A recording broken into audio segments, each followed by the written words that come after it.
loss is a normal part of the human experience. It's ordinary, but when it happens to us, it's extraordinary.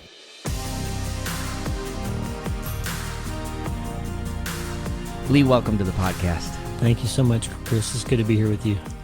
Oh my goodness. We have such similar notes in our stories. So I'm just really glad to share some time with you today. So thanks for being here. Great. It's an honor to be with you.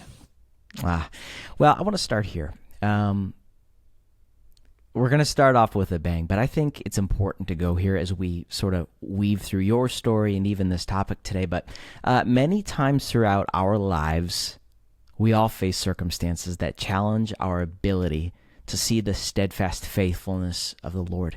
Point being, folks, listen, you know this to be true. Adversity is loudly. I want to start right here. What do we do? How do we navigate this situation and really that tension? How do we navigate the tension? That's the big question of life. Because the tension is there, right? The tension is there.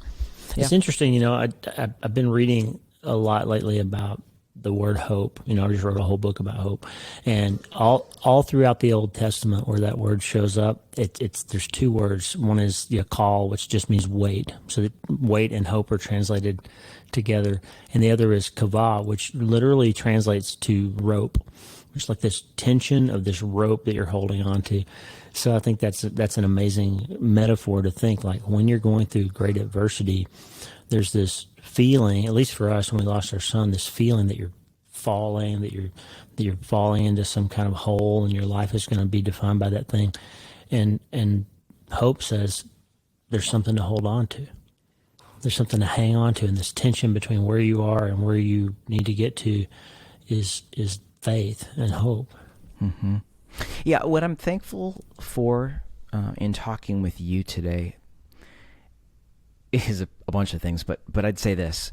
I think a lot of times when we hear the word hope, it's like, well, I hope so. I hope that works out such that my expectations aren't dashed.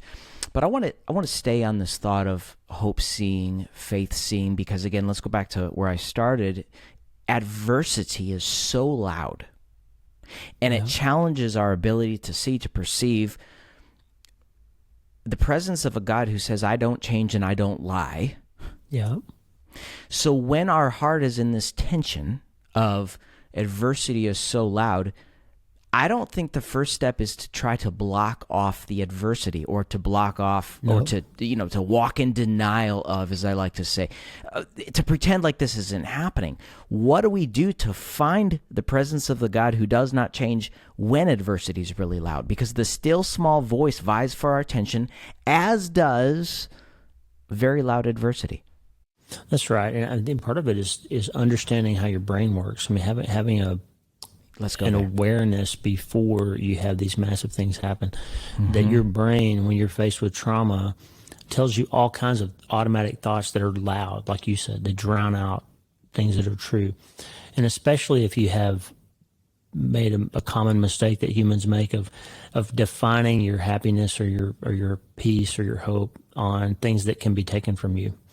So if you think you have to have a certain spouse or job or amount of money, or that all your kids have to outlive you, and you lose one of those things, then all of a sudden the things that you built your hope on are lost. So when you face this great adversity, the first thing you start hearing is all of the lies that you believed about what your life was supposed to be, or what you thought was always going to be true, right? And so I think what happens then is you have to develop this space, this practice, this discipline of hearing the negative thought and looking for a better one to replace it with. I call it biopsying because I'm a brain surgeon. But this idea of grabbing a thought, looking at it carefully and saying, what does God really want me to feel and think and hear in this moment? And those still small voices, like you said, will start showing up. He's faithful to hold on to present his promises to you in those scary moments, but you have to listen and actively look for them. Okay, so if we have to be intentional about looking for them, watching for them, developing the space to see them, as you just said,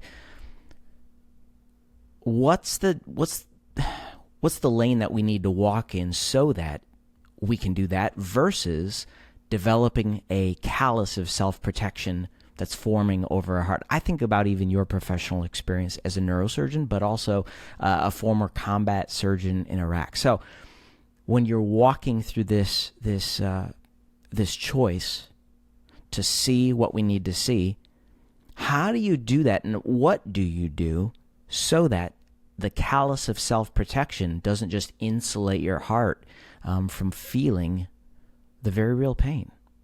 There's another tension in that. You're right. It's a great question, too. And I think it should be said that most of us who go through these hard things and then later write books about them didn't get it right the first time we went through it. And that's why we had to start. Like for me, when I encounter a problem, I usually look back at all the different ways I messed it up. And that's what I write books about. Like, how could I have done this better so I can teach somebody else how to not to do some of those things? Like when I got home from Iraq, as you mentioned a couple of times, I'd seen all this combat and all this death and all these bad, horrible things that you can't put out of your mind. And I went through a season where I had what really could be defined as PTSD for a while. And I'm a trained neurosurgeon. I understand the neuroscience of what my brain is doing, and I'm still having nightmares and daydreams and flashbacks and all this. It's disordered sleep and all those things. And I think that what I learned from all of that is you do put up this brain barrier to try to block out those feelings and thoughts. And the problem with any type of behavior that tries to make us not feel what we're needing to feel, and sometimes those behaviors are numbing behaviors that we use alcohol, or we use shopping, or we use gambling, or whatever it might be for an individual, right? But the problem, as Brene Brown has said so well, you can't selectively numb anything. If you numb part of your heart, you numb your whole life, and you can't feel the stuff you need to feel. And I think about the story in 2 Kings in the Bible when King David, the famous story, he had a child with Bathsheba, and God promised that the child was going to die. And he's fasting and praying and weeping and begging God not to make it so, right? And then he gets word that the baby dies. And the next thing he does is get up and wash his face and change clothes and call for something to eat and goes back to work. And his advisors all say, wait a minute, your child just died. Like, why are you going back to work? And he said, well, I can't do anything about it now. I just need to get busy, and then I won't think of it. Basically, he's going to replace grieving with working, right? And that turns out to be a terrible mistake, because the rest of the book talks about all the different ways his family became progressively more dysfunctional. And the Bible says the sword never departed from his house. Like, his children were killing each other, and sons were raping daughters, and he had a broken relationship with all his other kids. And it turns out, if you look at it with what we know in the 21st century, he didn't process his trauma properly, and he didn't grieve properly, and he didn't let his heart come back alive in a careful way, and he basically just covered up the pain with work and with whatever else kings entertain themselves with. And we can see a man whose life is ruined by failing to heal from trauma. And that's what I think this adversity puts us in the situation of doing, and we have to be diligent to try to make sure that we don't just develop some alternative way to busy ourselves so we don't feel it. I want to put a pin in dealing with processing trauma properly. That's a huge part of this conversation, and we'll get there. But I don't want to jump the gun too fast. I think I want to ask a couple scientific questions. First of all, as a neurosurgeon, talk to me about how trauma affects the brain. Trauma affects the brain in numerous ways, but the number one way is that it puts you into this constant, perpetual state of fight or flight, right? So your brain has multiple different areas that make you feel what you're used to feeling. And the problem with neurochemical response that makes you feel fear is that feeling that you define and identify as fear isn't specific to the threat underneath it, or even if there is a threat. And so, like, for example, if you opened your garage tomorrow morning and there was a grizzly bear in your garage, you would be afraid naturally, and you would have all the physiological responses of fear. Your heart would race and your mouth would get dry and you'd want to run away, because your limbic system that's responsible for telling you what to do when you're afraid has two options: put up a fight or run away, right? Mm-hmm. But if you just hear a sound in the middle of the night when you're asleep, and your brain tells you there's an intruder in my house who's here to murder my family, you will feel the same stuff that you felt when that real threat with the grizzly bear was in your house, right? You will feel exactly the same stuff. The difference is there's not really a threat this time.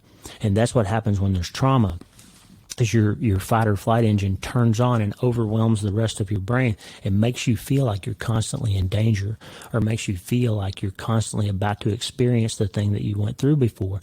And so part of understanding how to help people who have been through trauma, the buzzword now is trauma-informed care, right? When we take care of somebody who's been through something hard now, we used to look at behaviors, and I would have a patient in the ER who was drunk and fighting and doing all, cursing and doing all these things, and we would say, what's the matter with you? Why are you behaving this way? And what we've learned is that most of the time people's behavior is dictated by their experiences, and a better question is, what happened to you that's producing this behavior that we're seeing that's harmful to you and to us? How can we unpackage and discover the underlying things that have occurred in your life that led you to this place and this time and this behavior? So if we do that to ourselves, if we apply the same lens to ourselves in the same question, we would say, I need to start trying to understand why I feel some of the things that I feel, right? And one thing I teach my people on my writings and my podcast is I say, you need to understand this is true. It's not easy to accept, but it's true. Feelings are not facts. Feelings are chemical events in your brain, and they point towards things that may or may not be facts. And so our job then is, if you will, good self-brain surgeons or good humans, is to learn how to understand what we're feeling and detach it from an experience that may or may not be actually occurring, and then try to diagnose where that feeling came from so that we can try to really properly heal from it. See, I could take 3 hours just on this segment of the conversation because I'm so fascinated by neuroscience. And I mean, truly, science is catching up with the scriptures in such a cool way. And I love the fact that truly there is no conflict between science and faith. I think about Absolutely. Proverbs 14:30. A calm and undisturbed mind and heart, Scripture says, is the life and health of the body, but envy, jealousy, and wrath are like rottenness of the bones. There you see it. Like, it's all connected. And so what I hear you saying, Lee, is like we have to approach, number one, healing in a holistic perspective. Number two, we're not going to experience soul healing, spirit healing, body healing without addressing the other two major domains of our life. That's right. Okay. I want to spend a few more minutes talking about then early memories and experiences, when those are unhealed, how they affect our perception of the present and the future. Sort of what you were talking about regarding the self-brain surgery, if you will. Yeah. Well, it's huge. I mean, we're just now starting to understand. They even call it, they have a test for it now, ACE, the ACE score, Adverse Childhood Experiences score, right? Yep. We're learning incredible things. Like if your ACE score is 4, you're something like 20 times more likely to get cancer as an adult. Like just the things that you go through as a child emotionally turn into real things in your body later in your life. And people that have adverse childhood experiences are far more likely to experience depression, anxiety, obesity, alcoholism, all these things that go into behaviors that are aimed at not feeling the things that we feel come from bad things that happen to us as children, right? And so the question is, how do we understand ourselves and start to put a diagnosis on the things that happened to us in the past? Not that we're blaming our ongoing behavior for what happened to us in the past, but understanding and gaining insight into it so that we can make decisions and change it. I'm reading a book right now by T.D. Jakes called Disruptive Thinking. I just started at this. Have you read it? It's on my list. Like the first page, he said something that made me call my wife and say, write this down, please, Lisa, so I don't forget it. He said, when we're born, we look like our parents. When we die, we look like our decisions. That just hits you right in the heart, doesn't it? Like, boom. That's what I'm saying here. Like, sure, adverse childhood experiences predict all kinds of things that happen in your body. They predict all kinds of things that happen in your behaviors. Prior traumas, prior experiences prior relationships, all these things program certain behaviors. But as soon as we understand them, where they came from, then we have a choice. It's crystal clear. You quoted scripture earlier, and I'm going to give you another one. Romans 12:2 says, don't be conformed to the world, which we always used to say, don't let the world tell you how to behave or live. But another thing it means is don't let it shape your brain for you, but rather it says be transformed by the renewing of your mind. And what we understand from functional brain imaging now, and this is crystal clear, we understand that the number one determiner of the hormonal and neurochemical environment in your brain is how you think, which means it's true. And you can put somebody in a functional magnetic resonance scanner. You can say, Chris, think about your grandmother's house. If you had a grandmother who baked cookies, think about what it smelled like when she made your favorite cake or cookie. And you can think that thing, and the chemical events in your brain will start changing, and we can see what happens when you're processing a happy memory. And then you can say, Chris, think about the time that this bad thing happened, this person did this thing to you, or that you lost your mom, or whatever it is that for you was a past trauma. And the chemical events in your brain will start to change, and different parts of your brain will come online that weren't firing when you were thinking happy thoughts. And you can literally change the neurotransmitter levels in your brain by changing the things that you're thinking about. It's true, which is why 2,000 years ago, Paul said in Philippians 4, whatever is lovely and good and noble and kind and trustworthy, think about that stuff and you won't be as anxious. He's teaching us self-brain surgery way back then. It's functional neurochemistry as applied to understanding why we think the things that we think, being aware that most of the things that we think about aren't really true, being aware that the feelings that we have don't necessarily represent real things, but they represent chemical events in our brain that are built on synapses that happen from past experiences and decisions. And that's why we look like our parents when we're born, and we look like our decisions when we die. Lee, can I walk you through like a really real-time case study? Because I think this could benefit the listeners today.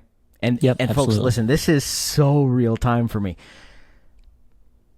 And I'm curious about this because, in your book, you talk about fMRI research, and I'm going, yep, self-directed neuroplasticity. All of this is so relevant and real to all of us. We've talked about this here on the podcast, but here's the case study I'd love to unpack with you. Last Tuesday, I had a very simple medical procedure done. Routine. Shouldn't have caused any worry, but my first experience with that same procedure resulted in a bad report, and I had to have some surgery, and it was scary. Now, I'm 2.5 years past that. The results for what I had done last week typically show up in 24 hours, if not sooner, like super quick pathology. Tomorrow's a week since it happened. I just got the results this morning. We're fine. Good. My thought life has been in the gutter over the last 5 or 6 days.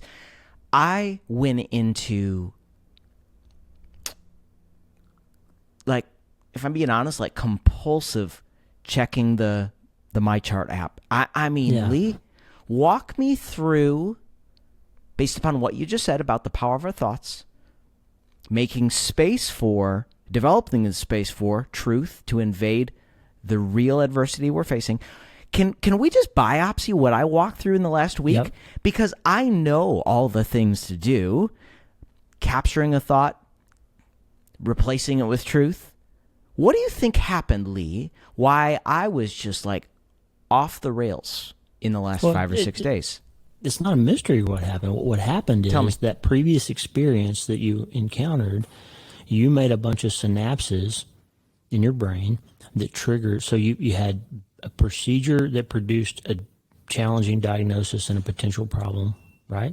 This is the very first experience of this kind. Yeah. Right. And it was not good for you. And that produced a lot of fear and a lot of anxiety and a belief that biopsies produce bad results or medical procedures produce dangerous outcomes. That's what you wired into your brain. And you formed a memory, and you formed an emotional response to that memory, and you formed a chemical loop that says the next time I have a biopsy, I'm going to get bad news out of it. even subconsciously where you're not thinking about it, because you automate synapses and you don't have to think about them. That's why you can touch a hot stove when you're 2 and you don't have to think not to touch it again the rest of your life, because you've made a hardwired negative event. And negative events wire into our brain about 5 times more powerfully than positive ones do. And that's why it's so important to be careful with the things that we say to our children and to other people, because they're going to remember those things for the rest of their lives. Say that again and drill down on that. Negative events wire 5 times more powerfully? Is that what I heard you say? Absolutely, they do.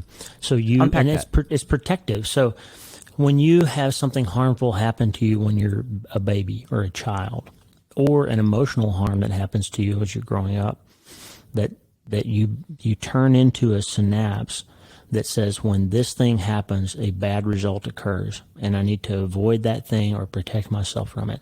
That's easily wired into your brain and into your motor pathways.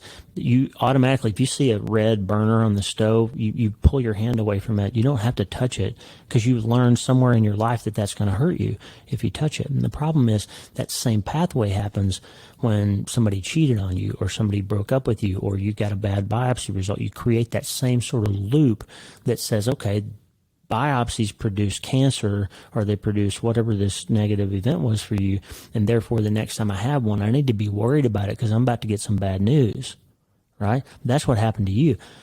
So the treatment plan for that has to be that we have to tell ourselves, we have to think about the thoughts that we have. And if you get this procedure ahead of time, you say to yourself, wait, last time I got bad news, but this time it's still not as likely that I'm going to have a bad outcome here. I need to just wait and pray and find some other more healthy way to manage that, right? But you can tell yourself, I know this is going to trigger me. I know this is going to trigger that synaptic loop, and I know that I'm going to spend the next week worried sick. So instead of doing that, I'm going to tell myself some things that are true. Go look up and learn the statistics about that particular problem and how often that biopsy is negative. Or talk to your doctor and tell them how scary it was last time, and they'll tell you, well, this one doesn't have all those features and we're not as worried about it as we were last time, or whatever. You'll get some truth to build a new and better synapse. But it takes constant retelling of the positive things, because they don't wire in as hard. They don't wire in as easily as negative things do, because those negative wirings are built to protect you and keep you alive. So they need to be strong. Survival. Okay, folks, I'm going to use a term here. We can unpack it here in a second. But, Lee, this is like neuroplastic adaptation at hand. Yep. When we are renewing our minds. But what does this look like practically? Because I think, thank you for sharing that, first of all. But I think about the fact that many of us could think, therefore, dang, am I a slave to my past? So maybe folks are spooked, like, okay, what do I do then? And what I'm getting at, and the reason I mentioned neuroplastic adaptation, is because this is not simply thinking positively. We're talking about, as Paul said, you quoted Romans 12:2, this is about being transformed by the entire renewal of our minds. Take us in, draw the line, separate positive thinking from neuroplastic adaptation and the renewing of the mind. Yeah, that's a great question. So you're not just, this whole thing, I call it self-brain surgery just because I'm a brain surgeon, and it's true that you can change your brain more effectively than I can with a saw and a knife. You can change it without having to cut your own head open, right? You can change those pathways. But the reason it matters is this, and the reason you should take hope is this.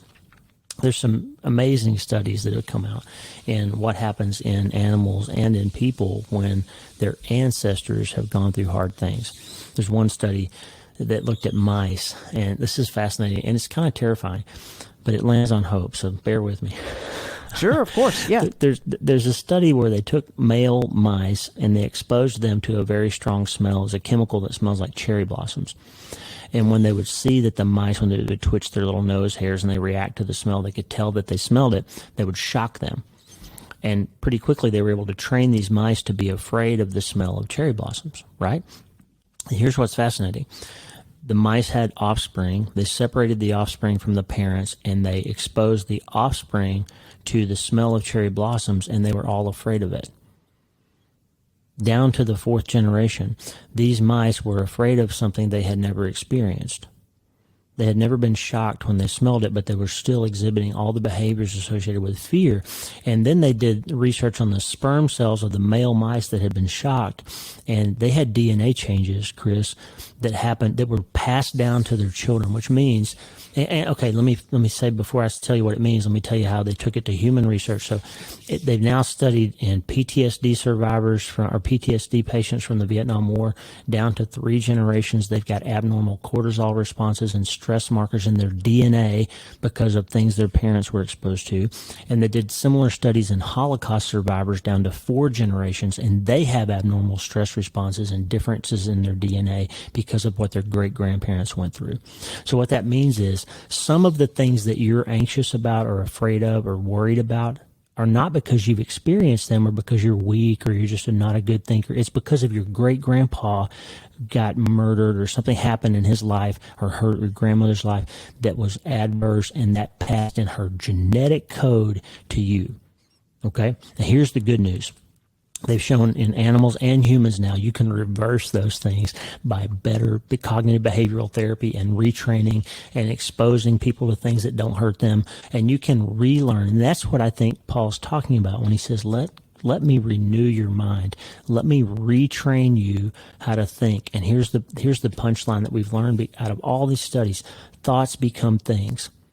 Okay, thoughts turn into neurotransmitters and hormones and cell surface receptors and DNA changes and sperm cell adaptations and offspring that feel and are afraid of some things that you were. And I think that really is probably what Deuteronomy is talking about when it mentions this generational curse idea that the sins of the father are visited on 3 and 4 generations. Sure, I think it's because right. if your great-grandfather was an alcoholic, you're more likely to be too because your DNA's changed, right? Right?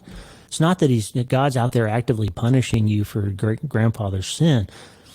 The good news is he passes on the good stuff to 1,000 generations, he says. But those changes are reversed. And if you look at what happens in families, I'm blowing your mind, right? This stuff is amazing to me. If you look at what happens in families, it's generally 3 or 4 generations, and somebody marries into a happier family that doesn't have that history, or somebody says no this far and no farther, this is not going to happen to me and my kids, I'm going to change this, and they stop that curse, or they stop that generational trauma, they stop that issue. You're not going to put your hand on my child like my dad did to me, right? That's what happens when you make a decision to think about your thinking and do the self-brain surgery to stop it. You can learn how to not let those harmful events perpetuate in your life anymore. My God. I'm a little blown away right now. Yeah, me too. Okay, so I've got to go down the rabbit hole a little bit more on this, Lee, because one of the things I've been thinking about, and this goes back to what we were talking about at the beginning, is that we are spirit, soul, body. And I think about Proverbs illustrates this brilliantly. It talks about the broken, wounded spirit a lot. This, as a case study, is what happened to the children of Israel. Proverbs 18 says, the strong spirit of a person can bear up under trial or persecution. Then Solomon asks this question. He says, but who can bear up under a broken, crushed spirit? And so, that's right. When we begin the process of healing, because for a lot of people, I think this could sound like a mountain moment, like, wow, I don't even know where to start. And how do I know even what's generational? And what I heard you say is we have an opportunity today to just step into the process of healing our broken spirit, renewing the mind. Is there anything else you want to touch on that could be helpful for us today in, number 1, healing the broken spirit, number 2, renewing the mind, and then I want to take us further into your story? I think it really comes down to, and this will play out in how you and I recovered from the things that happened to us. Yeah. But it comes into thinking about your thinking, like understanding that trauma places a lot of negative thoughts into your brain, and that 5 to 1 they're not true. Like this thing happened. This thing happened, and it's my fault, and I'll never be okay again, and God hates me, and all those things. Those thoughts are not true. So learning how to biopsy our thinking, put a little pause in there, say, time out for a second. Let me look at this. And I use the example of this. If you came to my office and said, hey, Dr. Warren, I've been having headaches. And if the next thing out of my mouth was, okay, let's go to the OR and I'll look around and see if I can find a brain tumor, you would say, wait, time out. Like, don't you need to do a test or a CAT scan or something before you go rooting around in my brain? And that's true. But we do it with our thinking all the time. A thought pops into our head, nobody loves me. And so we say, yeah, nobody loves me, so I need to go get some alcohol and drink and drown my sorrows and not think about the fact that everybody hates me. And the truth is, if you learn how to say, wait, my parents love me and my spouse loves me and my friend Joe loves me, and you can find some people who love you. Not everybody hates you. You can find a way to challenge that negative thought. So learning to think about your thinking is the first step, because thoughts become things. So if you stop the train before you let that thought become a synapse that turns into a chemical event that changes your DNA and ruins your family for 4 generations, then you can control it. You can wrestle it back and renew your mind. Wrestle that thought to the ground, as he says in 2 Corinthians 10:5. Take captive every thought. Like, don't let your thoughts bully you and beat you up. And we have another thing we say: don't treat a bad feeling with a bad operation. So if you feel bad about something, don't treat it with something that's guaranteed to make you feel bad tomorrow, like drinking or gambling or sending that text message to that person that's flirting with you. Don't do that, because that's going to create new problems for you tomorrow instead of understanding the problem you're having now and how to make it actually heal. Okay, there's another arm of this, and like I told you, I think we could head down the rabbit hole quite deeply in this, but talk to me then about the fact that our thoughts and emotions don't necessarily validate truth. What they do validate is our perceptions of truth. That's right. So the baseline, go ahead. No, go ahead. The baseline? I was just going to say the baseline is what? So that we have a firm foundation by which, like Paul says in 2 Corinthians 10, all thoughts, arguments, and reasonings are wrestled with, grappled, and decided upon by submitting them to the obedience of Christ.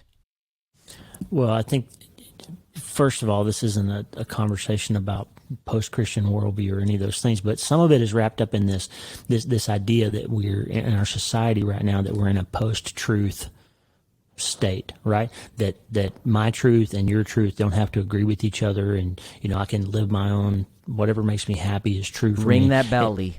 I'm ringing it because it's really important. Like friend, if you're if you're listening to us out there, and you keep trying stuff in your life and it's not making you happy, and you can't find peace because of it, and you feel hopeless because you keep trying all these different things, sex and alcohol and whatever, changing your body in some way, whatever, and it's not working for you, Dr. Phil always says, how's that working for you, right? If that's happening to you, one question from a neurosurgeon and a bereaved father and somebody who's been through PTSD and divorce and all these things, I can tell you the question you need to be asking is, am I believing a truth that isn't true? Because if you are, you need to peel back. And we're in this worldview right now, this secular, what they call post-Christian worldview, where we went from Augustine, who said our biggest problem is we disorder the things that we love. And when you love anything more than God, you can never be happy, because you turn it into an idol and it just never will satisfy you. We went from that to Freud, that said everything is about making yourself happy. Everything is about pursuing what feels good to you. And the problem with that is it doesn't produce results. If you look at the world and just compare your life to other people's lives, the people that live that way are never happy. And the reason they're not is if you pursue something passionately because you think it's going to make you happy, then when you finally get it, it won't make you happy. And you can see that play out in movie stars and athletes and billionaires and people that kill themselves after they seem to have the world, the Michael Jacksons and all those people. They seem to have everything and they still weren't happy. And the reason that they're not happy is because things will never make you happy, right? They can't. So going back to your question, following truth that doesn't seem to be producing fruit, you need to understand that there can't be your truth and my truth. There can only be the truth. And that's why Jesus said, I am the way and the truth and the life. Because there's only one truth. There's only one thing that's really true. And so from my perspective and all those things I listed off that hurt me in my life, the only thing that really ever gives me hope that I can stand up again and find my way forward is the fact that I know that the Lord is close to me when I'm brokenhearted. And I know that there's a resurrection. I know there's going to come a day when he wipes away all tears. I know that I'm going to get to see my son again. These things aren't questions for me. They're real. And biblical hope isn't wishing for something, it's working towards something. Biblical hope isn't optimism, it's knowing that the things he says he will do, he can do and will do for you. That's biblical hope. Folks, lean in. I want to say something, and that is this: your truth will never heal your trauma. Yep. I'm going to say that again. Your truth will never heal your trauma. Lee, you touched on Freud, and I think I'm so thankful you took us there, because that is a soapbox that I am eager to step on, and I'm thankful you took us there. But I want to stay in this postmodernism, postmodern ethics, if you will. So Freud's whole thing was pleasure, happiness, avoiding pain, do what you feel is right, etc. This takes me right to a theme you talked about in your brand new book, Hope is the First Dose. Waiting for pain then to go away before we start to move forward is pointless. Yeah, Say more about that. Yeah, so if you have a massive, I call it massive thing. My wife and I, when we lost our son, we call it the massive thing in our life, the TMT. And everybody has a massive thing. It may not be losing a son. It may be something else. It may be a series of small things that add up to this perpetual death by 1,000 cuts thing. But whatever it is, whatever your trauma or tragedy or massive thing is, it's not going to stop hurting until you undergo a treatment or some plan to put yourself on a path towards healing. And this is kind of a nerdy thing to say, but the quantum physicists, so quantum physics is this branch of physics where we look at the really small interactions and forces that keep our cells together and keep the universe working and all that. And Newtonian physics is you drop an apple and it's going to fall at a certain rate. The big things you can see with your eyes, but at the really small levels of the universe, Newtonian physics don't explain what we see down there. And the physicists have discovered that there are some things that are impossible for us to believe that are really true at the quantum level. And one of them is an electron basically can be in two places at the same time. Down at the atomic level, an electron behaves as if it's in two places at the same time, which is impossible for us. But Jesus did all kinds of things and said all kinds of things that are impossible. He said in John 16:33, in this world you're going to have trouble. And he said in John 10:10, I came to this world that you could have an abundant life. So he says, you're going to have a trouble-filled life, and you can have an abundant life. The same guy said those two things. They're impossible to reconcile. They don't work together. So the thing is, you have to understand that your pain is not going to heal. I guarantee you, if I live to be 100 years old, I am going to be sad that my son Mitchell died. I will never be okay with that. It will never stop making me angry. I will never stop shaking my fist at God about it. I will be sad, but I will not be a sad man when I die. Those two things seem impossible to reconcile, but they reconcile because of this God who created quantum physics, also created the fact that you can have a mind that can hurt and heal at the same time. And the thing that hurt you won't ever stop hurting you, but you don't have to be crushed or destroyed. That's why Paul said, right, we're crushed, but we're perplexed and not crushed, and all those things that he said in 2 Corinthians. So the fact is, you can be a person who has suffered great loss and great pain and still become a person with meaning and purpose and hope and, yes, even happiness again. But you'll still be wounded. And it's beautiful to me that our Savior, when he rose up from the grave, didn't come back with his holes in his hands healed. They were still there. And the big gash in his side was still there, because Thomas needed to see those wounds to believe that Jesus had the power to rise from the dead. And Jesus said, if you want to know me, put your hand in my side. And I'm just telling you, Chris, if you want to know who Lee Warren is, you better put your hand in my wounds, because if I don't have my woundedness, I can't really be credible. Because everybody knows that you're going to have these wounds in your life, right? And if we try to tell people that we can help them be happy, but we don't let them see our scars, then they won't believe that we understand anything about the pain they're feeling, because they have scars too. Yeah, I want to talk about Mitchell with you, Lee, to the extent you're comfortable sharing. But you just said that woundedness is related to credibility. Yeah. Will you unpack that just a bit more? That's powerful. Well, I think it's true because you can have wizards and snake oil salesmen and politicians and people like that promise you answers and cures and miracles and all these things. And you can make that any group that you want, from self-help gurus to preachers, who sell this pain-free life if you donate enough money and all that stuff. They present this idea that if you can just discover something or know something or do something or buy something, that you can be happy and be okay. But the truth is, the people who understand how to live a life in that tension between woundedness and healing are the people that have gone through these things themselves and found the path back. That's why I spent so much time studying how people respond to these traumas and tragedies, because I was trying to figure out how I was going to respond. And I kept noticing that I was seeing patients with this brain tumor called glioblastoma, for example. It's uniformly fatal. Everybody dies. Like 5-year survival rate is 1 in 10,000. So if you get that diagnosis, you're probably going to die in 12 to 15 months, right? And I would notice that people that get these diagnoses or their family members had a very predictable set of responses that they might reveal.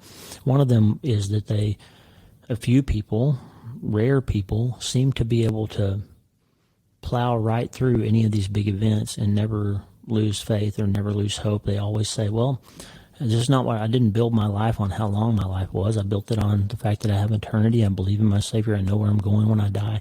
And they just never seem to be, I call them untouchables in the book. They seem to never be ever able to be crushed. And then you have this other group that is much more common that I call crashers.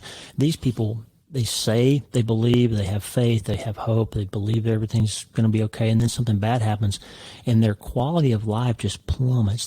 They lose hope, they lose faith, they lose the ability to go forward. And some of them, even if they survive their illness, or even if they overcome the problem that got them there, they're still bitter and wrecked by it. They never get better. They never recover their hope.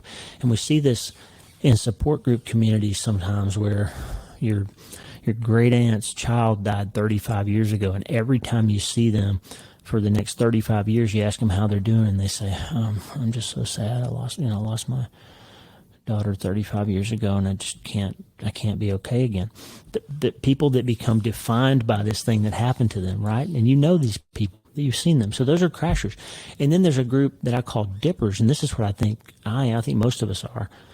And you move in and out of these groups too, by the way. These are not just like the stages of grief. No model is perfect. But the dippers they've got a faith, they've got a hope, they've got an idea, something happens and it wipes them out. They're really mad at God, they're angry, they're desperate for a while. I was wondering if the things I believed were really true for a little while. And then something happens and they turn around and they find their way back to a healthier place, a more hopeful place. Something turns them around.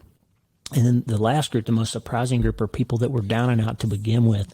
And I told a story, and I've seen the interview, my second book, about this guy named Joey, who I took care of, his mom died at birth, his dad abandoned him, he was a drug addict, he was in prison. He actually got cracked in the head by a DEA agent in a meth lab, and that crushed skull led him to surgery, which is where I met him. And while taking out that blood clot, I found a brain tumor that he didn't know about. Right? So it gave him a chance to potentially survive this brain cancer because it was early.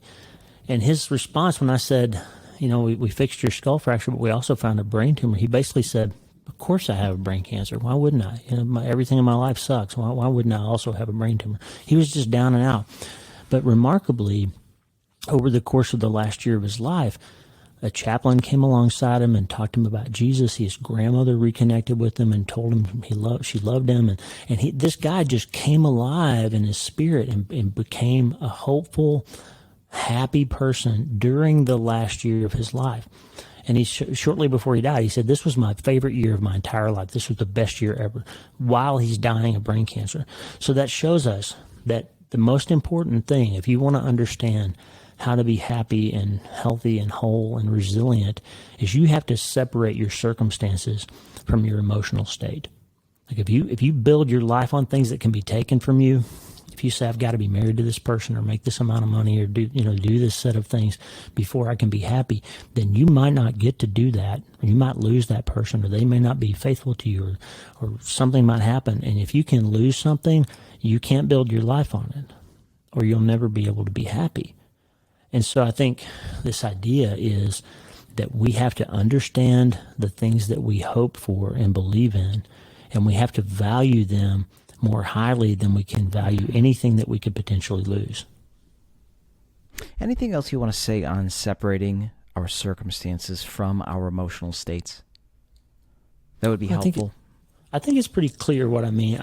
The idea is that if you think you require something to be true in your life, if you have any sort of adjective before happy in your life, then it could be, you could lose it. And if you lose it, then you can't be happy anymore. And that's really, going back to our postmodern discussion, that's really the problem here.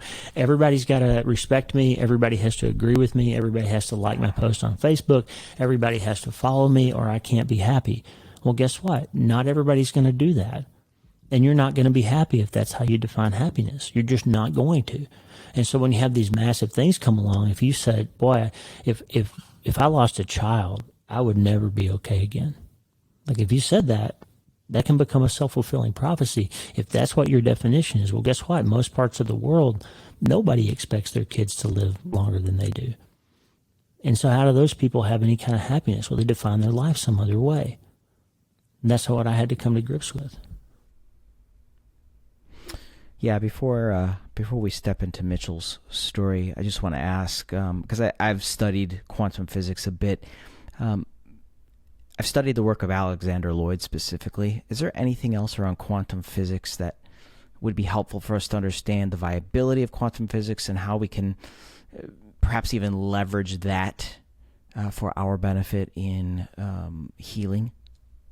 Well, I just read a remarkable book by Jeffrey Schwartz, who's a psychiatrist at UCLA. You know him? I have his book, You're Not Your Brain, in my bookshelf. Yeah. Well, his big nerdy science book is called The Mind and the Brain. And then I read another book called The Return of the God Hypothesis by Stephen Myers. And the fact is, we want to believe there's this big rift between faith and science. We want to believe there's this big gap, and if you're a scientist, you can't be a person of faith because you have to be an idiot to believe anything outside the material universe. And I would say that the most harmful thing that we've ever accepted as a society as common knowledge is this idea that outside of materially verified things, there can be no truth and no reason to even look into them. And I think that isn't a misnomer, because nobody would argue that philosophy or any of those fields of discipline are invalid just because you can't test everything they talk about. But when it comes to religion, for some reason, Darwin and all those guys said, well, we know there's not a God, so therefore everything we talk about has to be bound by the things we can measure and observe and test. Well, here's the problem. All of those things were discovered and talked about when we still operated under Newtonian physics, when all of science and mathematics revolved around the big things that we can measure and put a scale on. And in the 20th century, as scientists began to discover things at the really small levels don't behave according to Newtonian physics, and we started to get into quantum physics, it started raising very big questions for the astronomers and the biologists and everybody else. And so that's what Jeffrey Schwartz talks about, is this idea that the more we learn about the quantum world, the less materialism and naturalism holds up. Because Darwin, while he was a good observer of big genetic things that he could catalog, didn't understand anything about modern cell biology, certainly didn't understand anything about quantum physics and how the nuclear forces inside of us behave and the laws that govern them. And so what we've learned is science, big-ass science, organized science, isn't talking about the fact that their underpinnings of their worldview have become significantly challenged as quantum physics becomes more understood. And so I'm getting a little bit out of my depth here. I'm a brain surgeon, but quantum physicists don't think brain surgeons are very smart people.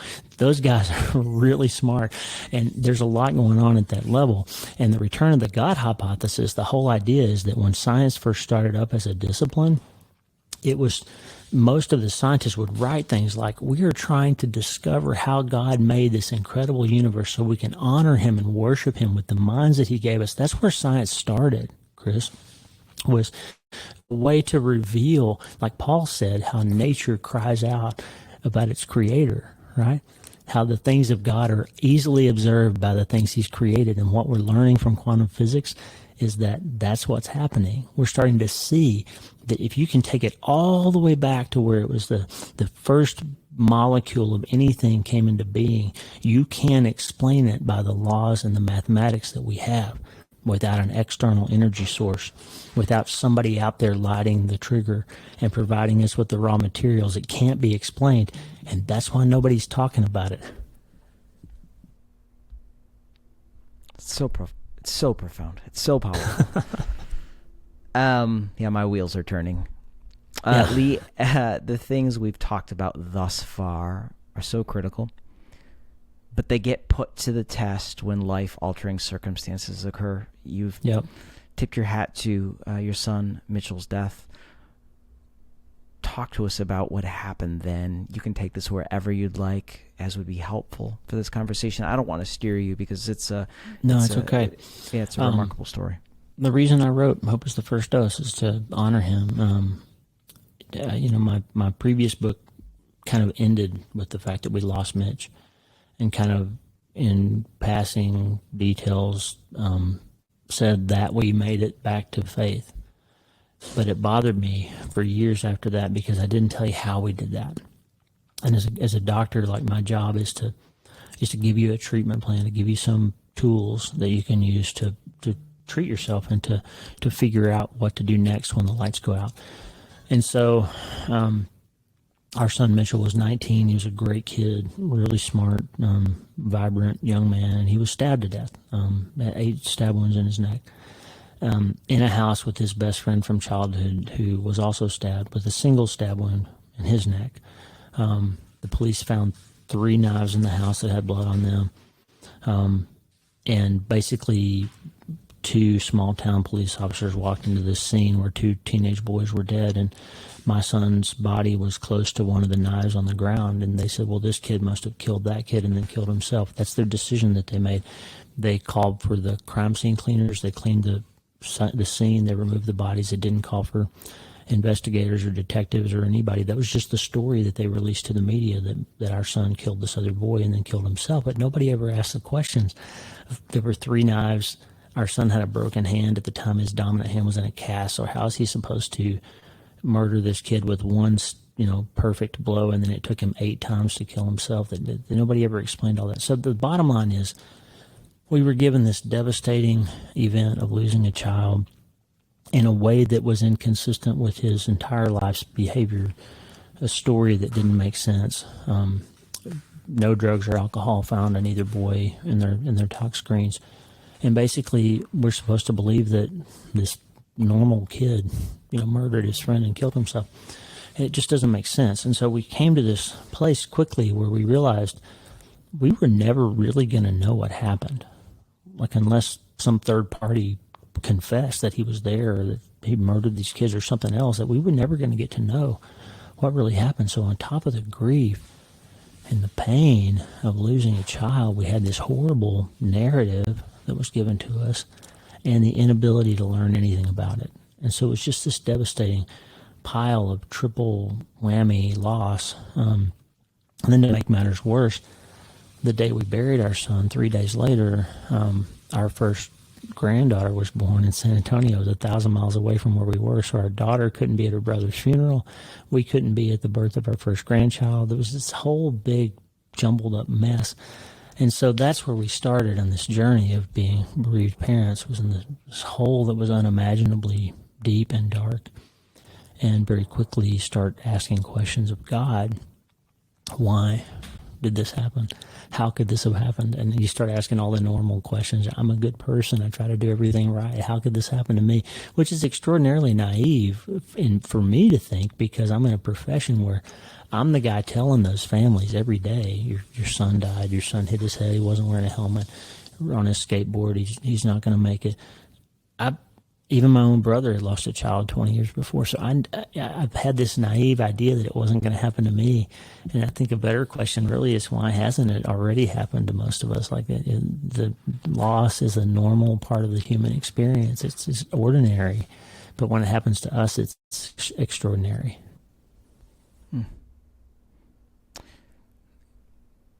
I'm so sorry, Lee. Thank you. I think all of us, when we're faced with loss, crisis, disappointment, if we don't go to the question why, we're at least tempted to. Yeah. How do you live with mystery as you grieve, Lee? Well, that's a big question. I think it goes back to this idea of since we know that we can't know, then we either have to let that become the whole thing that defines our life, or we have to acknowledge that it's a terrible, awful thing, and we're going to have to wait for God to resolve it for us. And like I said before, like, I don't just hope in this God. Like, after coming out of that hole and feeling him close to me when I was brokenhearted, and finding over time that he was renewing my mind over some of these things that I kept ruminating about, and over time finding that he was keeping those promises, I decided, well, that promise of resurrection and renewal must be true too, and I'm going to hold on to that. That's what's going to be that kavah for me, that rope that I'm going to pull myself up out of this pit around. And so you have to let that mystery be one of the wounds that heals over time, because you won't get all those answers. And if you think you have to have them, you're going to drive yourself crazy. You're going to drive yourself crazy. And I know that's not just a cliche. No. If we go back to where we started, talking about the power of our thoughts, our inability, I'd like to propose, to sit in mystery, to move forward. Yeah. Even amid pain, can set us, our mental and our emotional state, in a pretty chaotic place, right? Absolutely. Yeah, you can. When I say drive yourself crazy, I mean, I really mean it. Like, if you give into disordered thinking, then either you'll revolve around that and become progressively more unstable in all your ways, as the Bible says, this double-minded man, right? If you do that, then you're going to inevitably internally demand some sort of treatment for that, and most of us turn to things that are not really helpful, these numbing behaviors that we talked about earlier, right? And then you start paying what we call, Lisa and I call it tomorrow tax, which is you treat a bad feeling with a bad operation today, and that makes tomorrow, when you wake up, you have the same grief or problem or issue that you originally had, and you have a hangover or a bunch of money that you spent or a marriage that you wrecked or some other tax to deal with. And the far better solution to all of those things is to deal with the thing that's really hurting you and try to heal from it and put yourself on a path towards managing and learning to feel those emotions and process them properly, and let God help you and let him be close to you when you're brokenhearted, because he promises that he will. What do you do when people are depending on you to fix their problems, but no one can fix yours? What do you do about that? Such is the life of a surgeon, I guess. I think that's the big deal is, if we think about this great cloud of witnesses kind of idea from Hebrews, right? This notion that all of humanity, all of Christendom throughout time is a group of people who have been through similar experiences, and we're all rooting for each other and trying to help each other. Then we will recognize the lie underneath your original question, which is that there is never a time when nobody else can help you. There's never a time when you are truly alone or unable, and so far gone that you can't be helped. What is always true is that if you learn to think about your thinking, then you will recognize that a statement like that is inherently false. It's a misnomer from the start. It's an argument that's unwinnable. And so the fact is, everybody can be helped. And God says you're in a kingdom where the three-cord strand is not quickly broken, and there's a friend who sticks closer than a brother, and your Lord will rise to show you compassion, and all these things that throughout Scripture that are true, that you are not alone. And if you have to go outside of your family or to a group or to a therapist or to somebody else, there is somebody, my friend, who can help you. You're not alone, and you're not unreachable, and you're not unsavable. You just have to be willing to ask for help. It's really helpful. I don't at all want to insinuate moving quickly through your story, or folks moving through your own pain if you're sitting in this with us today. Right. But you talk about why it's so easy to make an idol out of our pain. You want to pull the thread on that. How does that happen? Well, it happens naturally because the thing that we value the most becomes our God. And so if you believe that, if you get the quantum physics lesson that we already said, if you believe that this thing that happened has the power to define the rest of your life, and if you start believing that it will define the rest of your life, then all of a sudden you've put it in a place where God can't fix it, where God can't preach to it, where God can't start to heal it, where nobody else can come alongside. And that becomes that disordered love that Augustine was talking about that we referenced earlier. The thing that you value most or that you believe has the most power becomes your God. And that's the definition of idolatry. And so your pain can become your God. Your pain can become your idol if you're not careful. And if you are careful, you'll recognize the power that these great events have to define the rest of our lives, and you will diligently and desperately try to place those things in their proper context, which is, this is a thing that happened in my life. It's a massive thing that happened in my life, but it cannot be the thing that happens in my life. It can't be. Yeah, I think this is an appropriate time to sort of frame up biblical hope versus hopelessness. If I think about hope, I think about Hebrews 6, LPs, the joyful anticipation, expectation of good.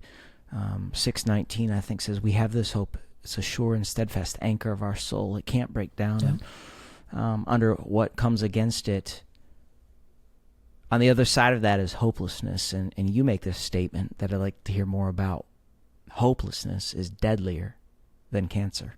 Tell me why. It is. I mean, it's absolutely true from innumerable biomedical studies and medical research that the single biggest determining factor of people's outcomes on sociobiological and every other way that we can measure outcome is hopefulness or hopelessness. If hopeful people live longer, they take less medicine, they spend less time in the hospital, they have fewer complications and fewer surgeries, and they have fewer divorces and fewer lower rates of alcoholism and every way that you can measure, other than with certain cancers, length of life. Every other measurable thing is better when you have a hopeful mindset. And again, that's not a positivity mindset. It's a spiritual thing where I am aiming my life at something other than my diagnosis or my length of days or how I define my happiness, because I'm aiming it at something that can't be taken from me. Hopefulness is the biggest single determining factor in whether or not you can recover from these massive things, whether or not you're resilient enough to go on and take another step. And ultimately, your outcome in every measurable way is better if you're hopeful.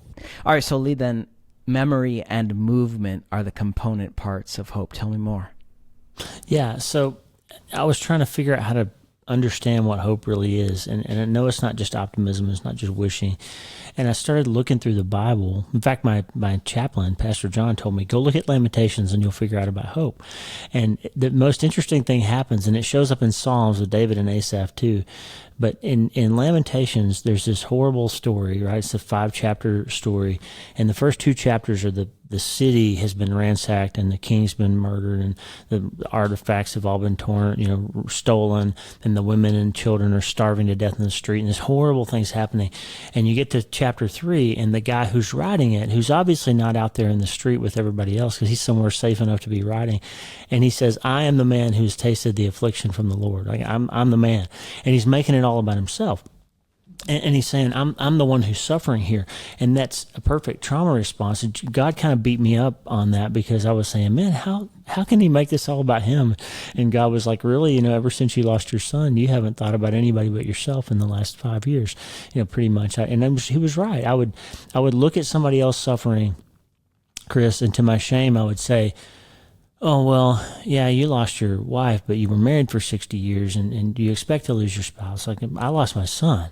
It hurts more. And now I would hear somebody who lost a child that had cancer and suffered for 5 or 6 years, and I would think, well, at least you knew it was coming, and you got to process it for a long time. And ours happened in the middle of the night, and we didn't. And I was doing that in my mind. I was making it about me.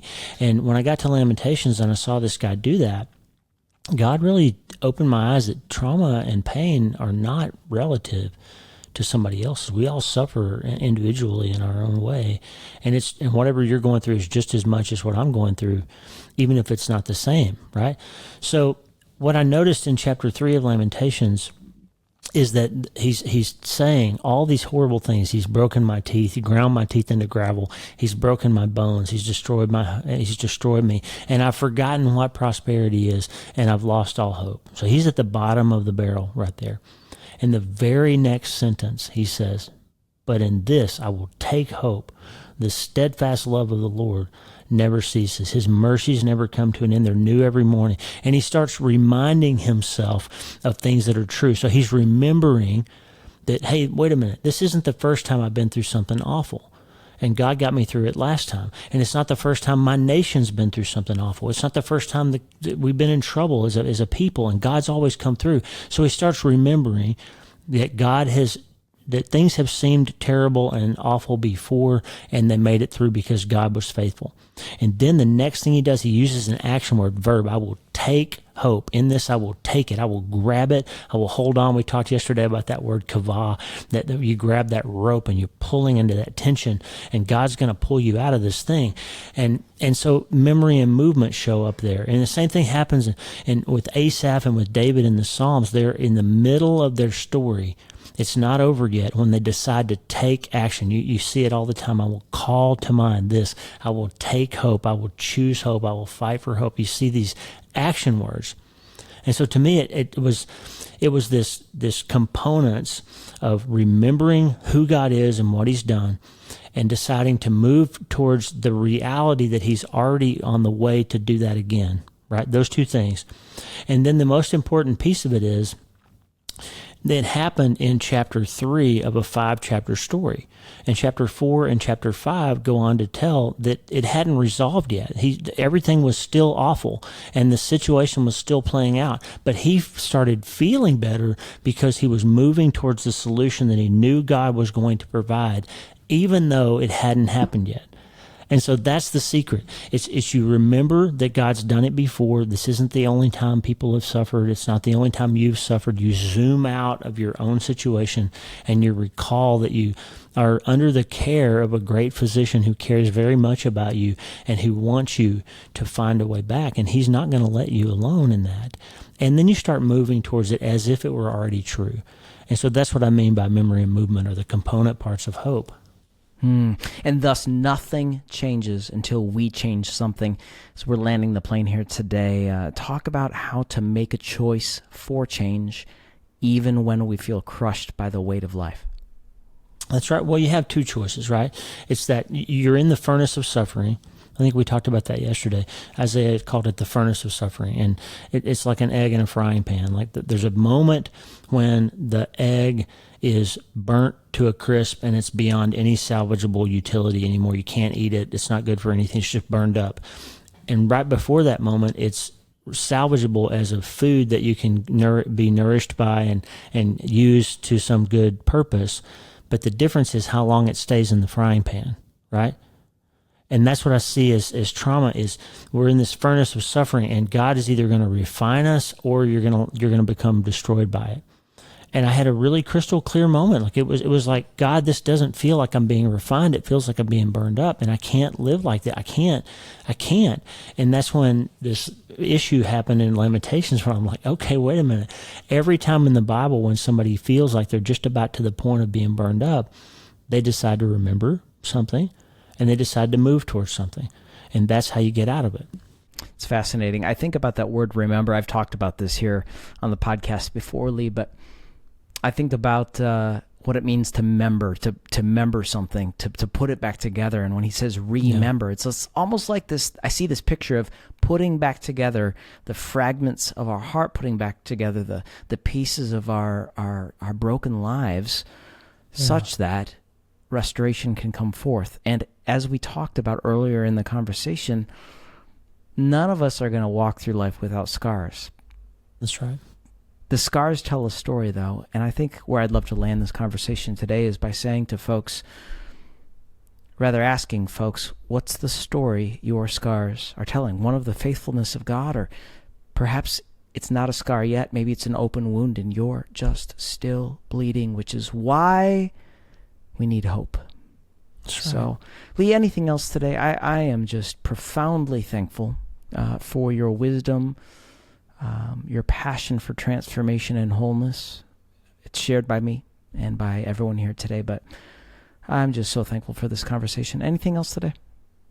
I'm really grateful, Chris, and honored to be on your show and to have, I know we share some mutual pain points, and I think the most important thing, if you're whoever's listening out there that hasn't yet gone through the massive thing, maybe you know somebody who has, you haven't yet, is be willing to be a caretaker for someone else who is. Because maybe you'll get through, maybe you'll be the one person who gets through life without this big thing happening. But there's a reason why people carry EpiPens in their pockets or purses, right? You might not have an anaphylactic reaction and die from it, but somebody around you might, and you can administer the medicine, you can do the CPR, you can apply the treatment plan for them. And so that's one thing I want people to get out of my book is not just learning how to treat ourselves when we suffer, but be willing to be a caretaker, a caregiver for those around you, and pay attention to what people are feeling around you. And that'll help you to be ready when it happens to you, but also not to be so, I don't want to say self-absorbed, but that's what happens when you experience major trauma for a little while. It feels like you're the only one in the world who's suffering, like the guy in Lamentations. And just remember, and then move, and you'll find hope again. That's so good. Hope is the first dose. Go to the show notes at wintoday.tv right now. Grab a copy. Dr. Lee Warren. Wow. Thank you, Lee. Thank you for being here. I'd love for folks to stay connected to you. Where can they track with you online and wherever else you're doing what you do? Well, the website, wleewarrenmd.com is my website. Everything's there, my Substack, my podcast, podcasts anywhere you listen to podcasts too. But the book's everywhere books are sold, and I'd love to connect with your listeners too. It's been an honor to be with you, Chris. Thanks for being here.